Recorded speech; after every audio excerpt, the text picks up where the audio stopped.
Do you believe the moon is a natural planetary? Not at all. Not at all. And you know what? This is not a question of belief, because we can, you know, people need to understand that folklore, that fairy tales, mythology, of course, they've been tampered with, because we've had patriarchy, we've had certain agenda playing out for thousands of years here. This is not, this is not an agenda that's been going on for 4 years. This has been going on for thousands and thousands of years.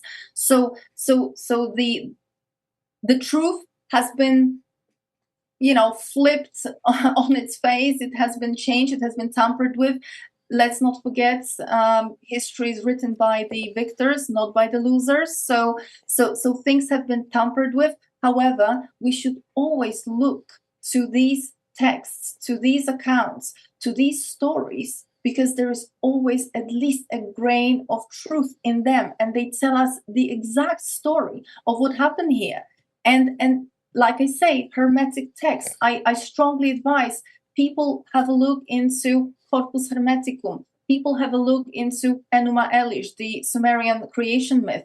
People have a look into Vedas, Rig Veda. Read, because it says very, very clearly and openly that the moon has been fashioned by Marduk, as per the Sumerian creation myth, by Atum, as per the Hermetic, Corpus Hermeticum, right? So the moon is not natural. The moon has been placed there by those that created this construct. It is a part of this control mechanism. It is absolutely a tool of this matrix, and it has never been benevolent. It has been placed there around, well, according to Rig Veda, about 10,000 BC, perhaps, plus or minus some thousands, because what do we know? But it is specifically placed there as one of the last resorts to exert even heightened level of control onto specifically women, because it cuts women off our wide spectrum of alchemical capacities, which obviously, as of today, are mostly reduced to getting pregnant, giving birth. And this is what we think that's all it is. That's all a woman is kind of naturally built to do. That's absolutely not true. There is so much more. And I'm talking alchemically. I'm not talking about any kind of nonsense rivalry or, competition between men and women, because this is absolute nonsense. Another matrix agenda, together with the feminists and other nonsense. This is all controlled and steered from above. I'm talking about our natural capacity as women, because this is critical in the processes as they are unfolding right now, especially with this energy influxes that are coming in. There is a critical element that women needs to perform through their bodies, through the by the virtue of how we are constructed, on an energetic, spiritual, physical, hormonal, most of all, level. That's where the alchemy happens. The alchemical processes that women are able to perform, they involve the hormonal system, which has been shut down. It's been reduced literally to the procreation abilities and procreation function, whereas natural capacity of women is creation, not just procreation. So there is so much more that women usually should be equipped to do. But of course, exactly that is why am I even talking about it? Because exactly that is what threatens this matrix, and this is exactly what needed to be shut down millennia ago by the ones that created this matrix.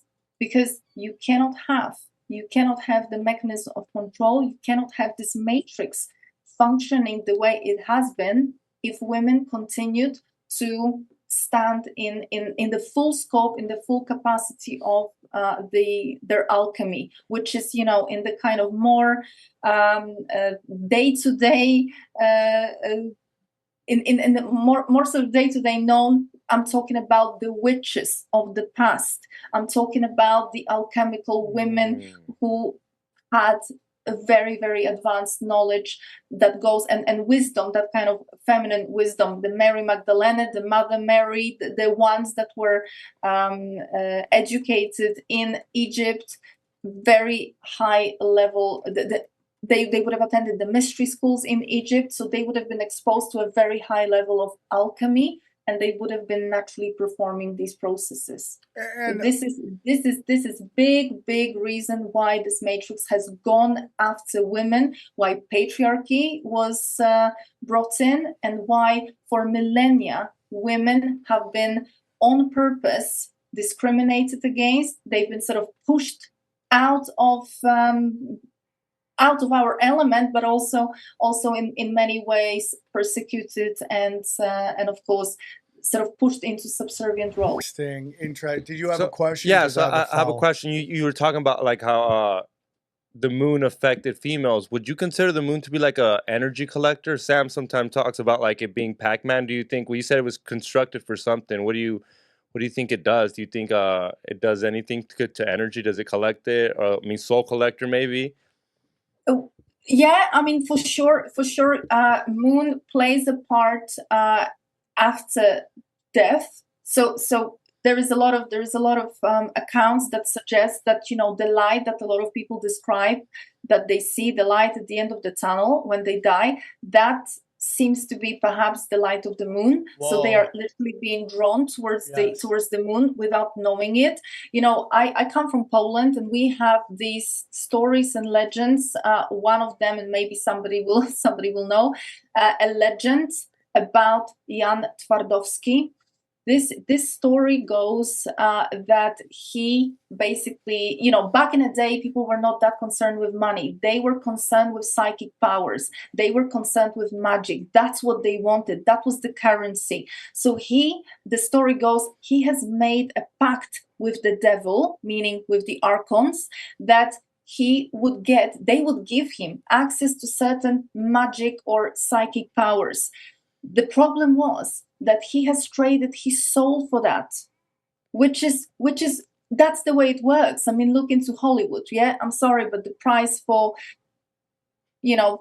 trading with the devil is the soul. You're gonna lose the soul, as in you're gonna basically sell yourself. You're gonna sell a part of yourself in service to these demonic archontic forces. So he loses his soul in the process. And then the story goes that he meets a woman. He meets a woman called Mary. Mary, by the way, in alchemy is not a name, it's a title. Mary, the one who knows the secret of the Holy Grail. So he meets a woman, and the woman says to him, not everything is lost, okay? You have sold your soul, you have gotten some kind of deal with the devil, but you can trick the devil. You can get your soul back, but you have to first travel to the moon. You have to journey to the moon, because that's where your soul is. Isn't that interesting? Because these stories are not just stories. These stories contain the truth about this reality. These legends contain the truth about this reality. The moon, in the folk tradition of the Slavic nations, but not only, the moon has always been malevolent. The moon, we say, where I come from, that the wolves howl at the moon, not because it's a full moon, but because the moon tried to howl. The wolves howl at the moon to scare it away, because they know that the moon steals the soul.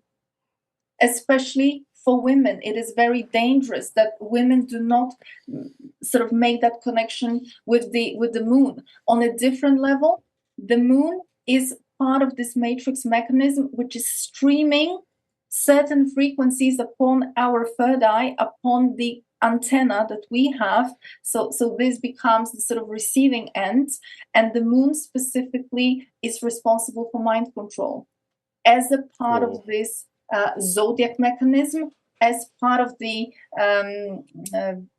sort of mechanism which works in conjunction with the functions that Saturn performs. So we have Saturn and the moon, the two of them very much in a tandem, responsible for that's the sort of brain that would have been the brain of the zodiac and the sort of construct, the mind control. Because of course, when I talk about mind control, I'm not just talking about the way mind control is understood sort of in a wider context, but I'm talking about the mind control as a function of the zodiac, as the function of the astrology numerology. So the fact that our choices or our options in life are quite limited, and we are following a certain scenario, we are playing out like a game.